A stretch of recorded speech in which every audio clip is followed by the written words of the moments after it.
আমাদের টোটাল রপ্তানির একটা বিশাল অংশ কিন্তু আমরা ইউএসএতে এক্সপোর্ট করি, আপনারা জানেন সেটা। এবং সেখানে গার্মেন্টসের একটা বিশাল অংশ যায়। তো সুতরাং এর সাথে জড়িত প্রায় মার্কেটে আমাদের যে রপ্তানি হয় এটার সাথে জড়িত প্রায় 15-16 লক্ষ লোকের চাকরির বিষয় জড়িত আছে এখানে।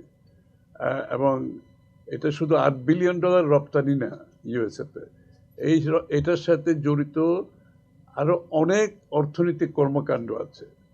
কারণ এই গার্মেন্টস সেক্টরকে যারা সাপ্লাই করে তারা কিন্তু আরো অনেক বিশাল মিল ফ্যাক্টরি ছাড়াও তারপর বিভিন্ন ধরনের লোক এখানে জড়িত আছে। সুতরাং সব কিছু মিলিয়ে এটা $8 বিলিয়ন রপ্তানি ধরলে হবে না, এটাকে আসলে অনেক বড় অংশ। এবং বাংলাদেশের জিডিপি আজকে যেখানে এসে দাঁড়িয়েছে প্রায় $400 বিলিয়ন, সেটার পেছনে এই আমাদের রপ্তানি শিল্পের একটা বিশেষ অবদান এবং যুক্তরাষ্ট্রে রপ্তানির অবদান একটা বড় অংশ কিন্তু এখানে, এটা আমাদের মাথায় রাখতে হবে।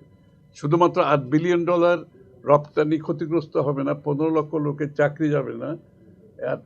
চাকরি 15 লক্ষের বাইরে গার্মেন্টস শিল্পের সাথে প্রত্যেকটা পরিবারের এখানে দৈনন্দিন জীবনযাপনের বিষয়টা রয়ে গেছে।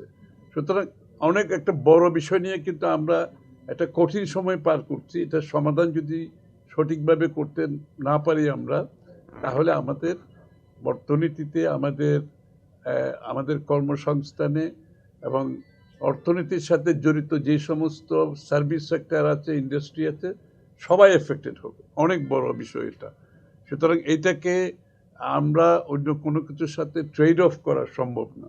যদি নিরাপত্তা জড়িত কিছু এখানে থাকে তাহলে একটা রাজনৈতিকভাবে ঐক্যমতের বিষয় আছে, সেই বিষয়গুলো এখানে চলে আসছে আলোচনার মধ্যে। সুতরাং আমরা আশা করছি, দেখি আমরা সবাই মিলে, দেশের স্বার্থ এটা কোনো এটা আমাদের পুরো দেশের আগামী দিনের অর্থনীতি, আগামী দিনের আমাদের মানুষের কর্মসংস্থান, জীবনযাপন, অনেক কিছু জড়িত।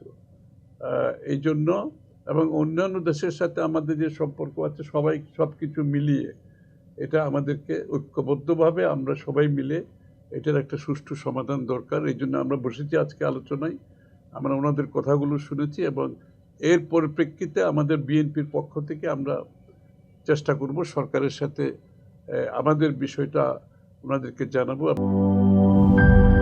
সিল্কোর সিল্ক অ্যান্ড শাইন, যাতে আছে আর্গান অয়েল ও ওট প্রোটিনের গুডনেস, যা আপনার চুলকে রাখে হেলদি অ্যান্ড শাইনিং।